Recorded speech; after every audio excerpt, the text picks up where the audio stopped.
Когда мы говорим о богатстве подводного мира, первое, что приходит в голову – коралловые рифы. Но есть место, которое не уступает им по биоразнообразию, а в чем-то даже превосходит.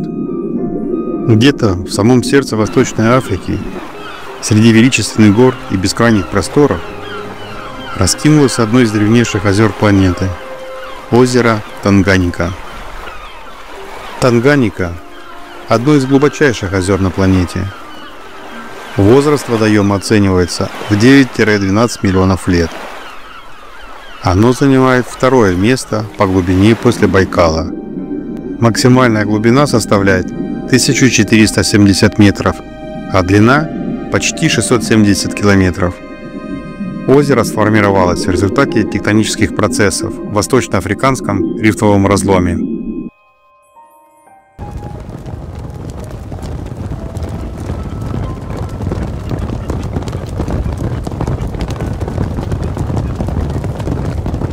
Это не просто озеро, это огромный живой аквариум, природный эксперимент, который длился миллионы лет.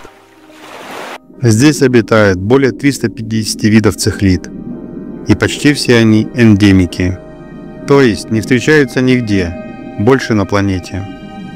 Местные рыбы не просто плавают, они строят, охотятся, завоевывают территории, образуют сложные социальные связи. Это своего рода подводная цивилизация.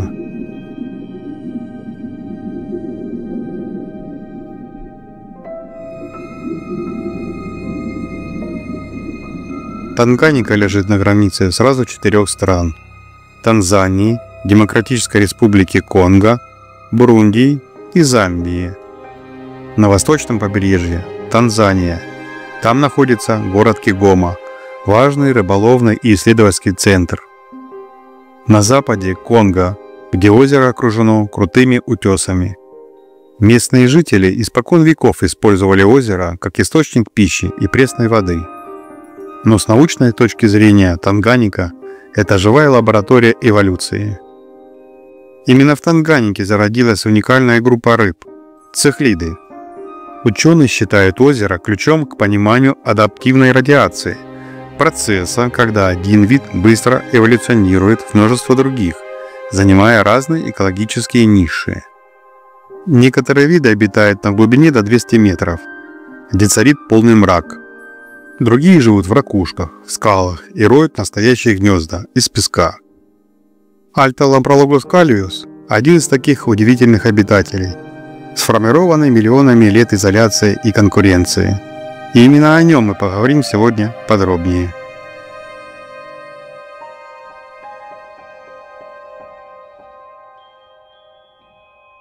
Приветствую вас на канале Любитель Трофеусов. Здесь мы говорим об аквариумистике, погружаемся в мир африканских озер и делимся опытом содержания уникальных видов. Если вам интересна Танганьика и ее удивительные обитатели, обязательно подпишитесь, чтобы не пропустить новые видео. Сегодня вы узнаете все о Альтолампрологус кальвиус, от его повадок в природе до содержания в аквариуме. В центре внимания один из самых элегантных и загадочных обитателей Танганьики – Альтолампрологус кальвиус. Это хищная цихлида с невероятно сплюснутым телом и характерной угловатой формой головы. Внешний кальвиус напоминает живую тень. Отсюда и название, ведь кальвиус в переводе с латыни означает «голый» или «гладкий». Их тело покрыто мелкой, почти бархатной чешуей с красивыми точками или пятнами, в зависимости от локации популяции. Альтолампрологус кальвиус – эндемик озера Танганьика. Чаще всего их можно встретить у южного побережья озера в Танзании и Замбии. Эти рыбы выбирают каменистые участки с расщелинами, где можно спрятаться и устроить засаду. В отличие от многих других цихлид, Калиус ведет скрытый образ жизни, предпочитая сумерки и тень. Подтверждая свое название, черная фея встречается на глубине от 1 до 15 метров, обычно в одних и тех же областях вдоль скалистого побережья. В природе самцы намного крупнее, до 15 см, самки значительно меньше, до 9 см. В аквариумных условиях самцы до 12 см, самки до 7 см. В дополнение к заметной разнице в размерах, других гендерных различий нет.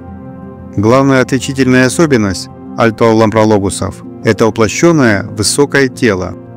Это позволяет эффективно прятаться как от более крупных врагов, так и быть более незаметным для потенциальной добычи. Лоб у рыбы покатый, мордочка заостренная. На ней располагается крупный рот с мясистыми губами. Глаза крупные. Крупный спинной плавник напоминает гребень и тянется от головы до хвоста. Хорошо развит и анальный плавник. Хвост же трапециевидный, однолопастный.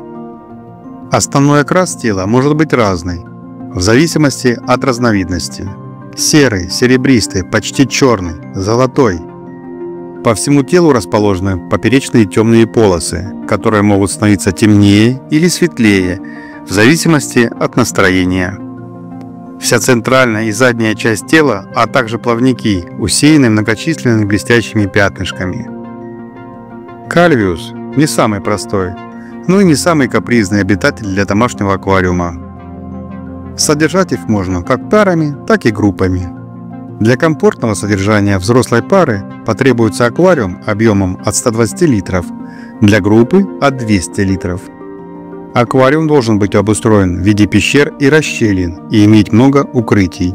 Добиться подходящего оформления можно, помещая камни разного размера один на другой, расположенных таким образом, чтобы образовались как можно больше проходов и пещер. Настоятельно рекомендуется размещать камни на заднем плане аквариума как можно выше, имитируя скалы. В качестве грунта на дно подойдет мелкий речной песок. Аквариум также должен иметь крышку, потому что им нравится выпрыгивать из аквариума. К растениям рыбы равнодушны. По желанию можно высадить неприхотливые виды, хорошо переносящие жесткую воду, такие как анубиасы, валиснерия и криптокарины. Кальвиус достаточно миролюбив, но будет отстаивать свою территорию. В большинстве случаев достаточно спокойно относится к другим видам. В качестве соседей подойдут юлидохромисы, неолампрологусы, циприхромисы, синодонтисы, фронтозы. В особенности содержания хочу отметить, любую рыбку, способную поместиться в рот, Кальвиус будет рассматривать в качестве живого корма. Не рекомендую совмещать вместе с трофеусами, так как виды не подходят по кормлению и темпераменту. С трофеусами Кальвиус будет голодать. Эти рыбы не любят резких изменений параметров. Для комфортного содержания аквариум должен быть оборудован хорошей фильтрацией и аэрацией. Также установлен обогреватель с терморегулятором. Обязательно еженедельная подмена воды 30% от общего объема аквариума. Оптимальные параметры для содержания: температура 25-27, кислотность 7,5-9,0, жесткость от 9 до 20. В природе Кальвиус – настоящий хищник. Он охотится на мальков, мелких ракообразных и насекомых. В аквариуме хорошо кушают замороженные корма, такие как артемия, мотыль, циклоп, мидии, качественные сухие корма. Можно давать живой корм, но с осторожностью, только проверенный. Главное не перекармливать. Эти рыбы медленно растут и склонны к ожирению. Подчеркну, что увидевший малька Кальвиус не остановится, пока не съест последнего. Разведение Кальвиуса – дело терпеливых, но очень увлекательный для наблюдения процесс. Рыба достигает половой зрелости только к 2 годам. Не риск случай проводить в отдельном аквариуме, так шанс поднять максимальное количество мальков увеличивается.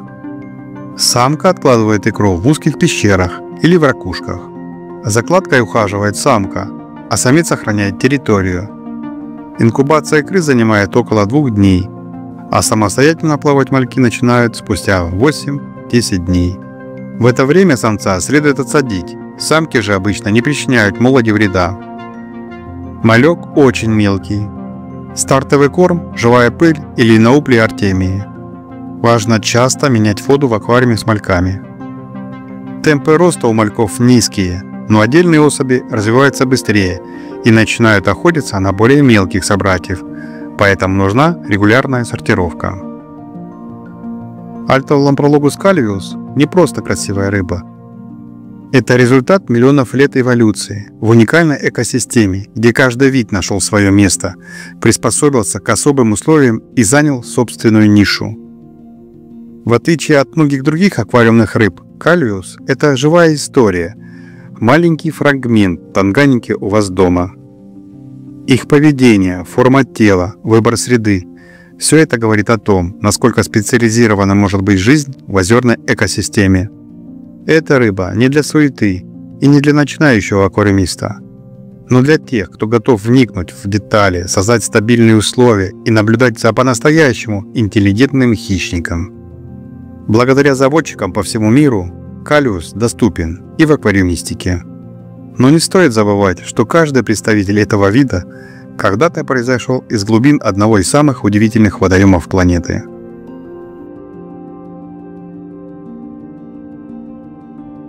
Танганика – это не просто озеро, это живая энциклопедия, содержащая в себе не только рыбу, но и уроки природы, которые стоит бережно изучать, понимать и уважать. Если это видео было для вас полезным и вдохновляющим, не забудьте поставить лайк, поделиться с друзьями и обязательно подписаться на мой канал «Любитель трофеусов». Впереди еще много интересного: редкие виды, уход, содержание, биотопы и подводные истории. Пишите в комментариях, кого из обитателей Танганики вы хотели бы увидеть в следующих выпусках. Спасибо, что были со мной. До новых встреч под водой. Всем добра!